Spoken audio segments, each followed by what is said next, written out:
Hello friends, कैसे हैं आप सब। तो आज का जो टॉपिक है बहुत अटपटा है। आज जैसा कि आपने टाइटल में देखा, शादी या जॉब। जब आपको मौका दिया जाए कि दोनों में से किसी एक को चुन लिया जाए तो क्या चुनेंगे आप, शादी या जॉब?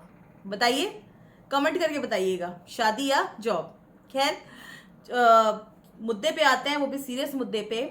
जब मैं 1-to-1 सेशन करती हूँ, जूम सेशन, तो मोस्टली स्टूडेंट्स के ये सवाल मुझसे होता है कि मैम, घर वाले बहुत प्रेशराइज कर रहे हैं कि अब बेटा तुम कर लो भाई शादी, बहुत हो गई पढ़ाई, तुम्हारा जॉब अब नहीं निकल रहा, अब घर में कर लो अब तुम शादी।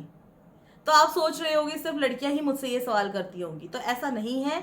लड़कियों के साथ साथ कुछ बच्चे ऐसे हैं जो हमारे लड़के दोस्त हैं, कैसे बोलो, प्लूरल फॉर्म में मेल स्टूडेंट्स जो हैं हमारे, कुछ जो उनके भी ऐसे क्वेरी आते हैं जिसमें उन्हें प्रेशराइज किया जाता है घर की तरफ से कि अब आप ये घर की जिम्मेदारी संभाल लो। पर दोस्तों, ये क्वेश्चन पूछते हैं जब आप, तब आप ये सोचिए, खुद से अपने आप से ये सवाल करिएगा कि जब आपने ये फील्ड चुना, ये कंपटीशन का फील्ड चुना, तब आपने किस गोल को रख के ये फील्ड चुना? आपने कुछ सोच के ही चुना होगा। वो एम को याद करिएगा, और वो चीज़ जो आपको मोटिवेट कर रही थी इस ऑप्शन को चुनने के लिए, वो ज़रूर याद करिएगा। क्या वो इतना कमज़ोर है कि घर वाले अगर आपको कह दे कि भाई अब नहीं नहीं, अब तो तुम्हें शादी करनी है, तो आप इतने परेशान हो गए कि आपका पढ़ाई से पूरा ध्यान ही हट गया? दिन दिन भर बैठ के आप शादी के बारे में सोच रहे कि घर वाले बस आप उठाएंगे और सीधा आँख तो मेरी मंडप में ही खुलेगी और बस अगले दिन ससुराल, अगर लड़कियां हैं तो। और लड़के हैं तो बस बहू घर ही आनी है अगले दिन। ऐसा नहीं है ना। अगर घर वाले शादी की बात कर भी रहे हैं तो लेट इट बी, करने दीजिए। वो अपना काम शिद्दत से करें और आप अपना काम करिए। पर इसका मतलब ये नहीं कि आपके पास जो टाइम है, जो प्रेजेंट में प्रीशियस मोमेंट है, आपके पास प्रीशियस टाइम है, एग्जाम के नोटिफिकेशंस आ चुके हैं, अब टाइम नहीं है आपके पास ये सब करने का। भाई एग्जाम के बाद देखेंगे, बहुत समय है अपने पास, फिर क्या करना है हमें, कुछ टाइम निकाल के इस बारे में भी सोच लेंगे। पर फिलहाल जो टाइम है आपका, पूरे मन से, जो कहते हैं ना, तन मन धन से, फुल अटेंशन के साथ, पूरे डिसिप्लिन डिटर्मिनेशन के साथ आपको एग्जाम के लिए लग जाना है। और ये फालतू के ख्यालात आपको अपने मन से निकाल देना है। हमेशा अपने उस एम को, उस गोल को याद रखिएगा कि क्यों आपने ये फील्ड चुना। मैं मानती हूँ कंपटीशन का फील्ड एक ऐसा होता है जब आपको लाइफ में एक टाइम के बाद अकेला कर देता है।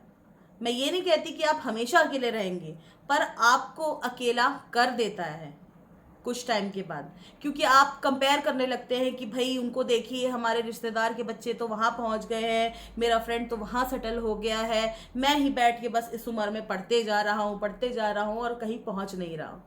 पर भाई आप ये भी तो सोचिए, आपने चुना है कंपटीशन का फील्ड, जहाँ पे कंपटीशन आपसे वो स्पिरिट डिमांड कर रहा है, कॉम्पिटिटिव स्पिरिट एक होता है ना, कि भाई कर गुजरना है। जो बच्चा सबसे ज़्यादा मेहनत करेगा, सही डायरेक्शन में करेगा मेहनत, उसे वो चीज़ मिलेगी।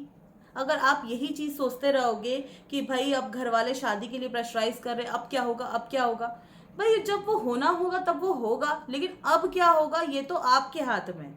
कल क्या था वो चला गया, पास्ट में हमें, हमारे बस में नहीं है ना, वो तो चला गया। फ्यूचर में क्या होगा हमें पता नहीं, लेकिन आज क्या हो रहा है, क्या हो सकता है और क्या हो सकता था, ये हमारे हाथ में।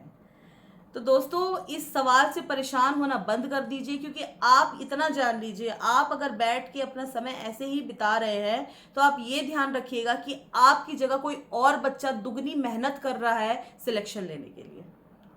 तो क्या आप तैयार हैं और अपने आप को साबित करने के लिए कुछ भी कर सकते हैं?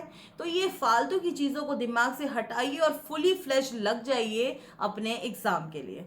अगर आप करना चाहते हैं मेरे साथ 1-to-1 जूम सेशन, तो आप मुझे टेलीग्राम पे डीएम कर सकते हैं @अमिता नायर लांबा पे।